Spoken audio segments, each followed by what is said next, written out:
Hi అండి, ఈరోజు నా టిప్ మళ్ళీ కస్టమర్స్కి. ఫస్ట్లీ థ్యాంక్ యూ అండి.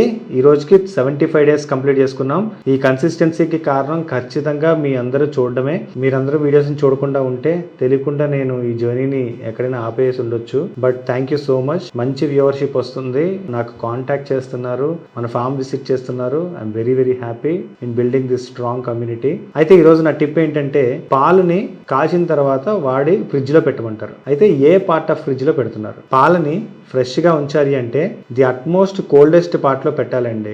అయితే డీప్ ఫ్రిడ్జ్లో పెడతారా లేదా కింద అరల్లో పెడతారా అనేది చూడండి. బికాస్ ఈ డోర్ వైపు మాత్రం పెట్టొద్దు, బికాస్ అంత ఫ్రెష్గా ఉండవు. సో మిల్క్ని స్టోర్ చేసుకుంటున్నప్పుడు better choose the best right position which is deep fridge. Equal to or below 4 degrees maintain చేస్తే మిల్క్ ఎప్పటి ఫ్రెష్గానే ఉంటాయి అండ్ దాని షెల్ఫ్ లైఫ్ మనం కాపాడుకుని అవుతాం. Thanks for watching frames and farms. మా కాంటెంట్ మీకు నచ్చితే please do subscribe, join our community and let's grow together. Thank you.